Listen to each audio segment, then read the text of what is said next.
বর্তমানে বাংলাদেশের top of the news হলো চট্টগ্রাম বন্দর বিদেশিদের হাতে দেওয়া। এ নিয়ে একটি সোশ্যাল মিডিয়া পেজ একটি জনসচেতনামূলক কার্টুন ভিডিও বানিয়েছে, খুব সুন্দর। চলুন আমরা একটু ভিডিওটা দেখে আসি। পেট বরাবর লাথি মারলো। এই বুড়ো তো জন্মের ঠেড়া, এটা তো কোনোভাবেই আটকানো যাচ্ছে না। আটকানো যাচ্ছে না মানে আটকাতেই হবে। এই বন্দর কোনোভাবেই বিদেশি হাতে যাইতে দেওয়া হবে না। আচ্ছা নেতা, আপনি এখনো চুপ করে আছেন? এদিকে আমাদের ভাত পানি সব বন্ধ করে দিতেছে কাকায়। তোমরা আন্দোলন করো না কেন? আমি তো আছি। হয় আপনি বিদেশে বইয়ে ম্যাও ম্যাও করতে থাকেন, আর এদিকে কাকায় আমাদের চুদলি পং করে দিক। এই সবাই ফোন লাগা। ঠিক আছে। আজকে আমরা এখানে উপস্থিত হয়েছি দেশ বিক্রির এই ষড়যন্ত্র রুখে দেওয়ার জন্য। অবিলম্বে এই ষড়যন্ত্র বন্ধ করতে হবে।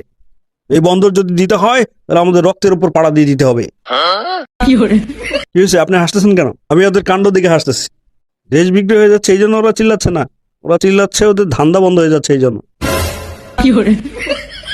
গত 54 বছরে এই ব্যবসায়ীদের জিম্মি করে এই বন্দর থেকে হাজার হাজার কোটি টাকা লোপাট করেছে এই বদের দল। বন্দরে আসা জাহাজ মাসের পর মাস আটকে রাখে। একদিনে খালাস হয়ে যাওয়া পণ্য 3 মাস লাগায় দেয়।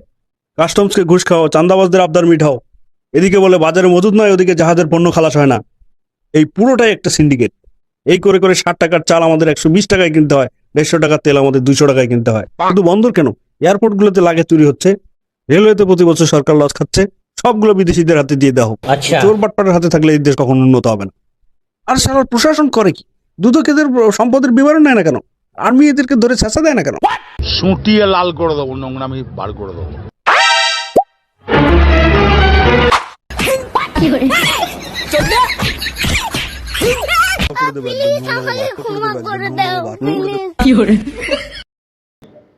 যদিও একটি ফানি কার্টুন, কিন্তু বর্তমান প্রেক্ষাপটে এই কার্টুনের তাৎপর্য 100% সত্য এবং এমনই হওয়া উচিত।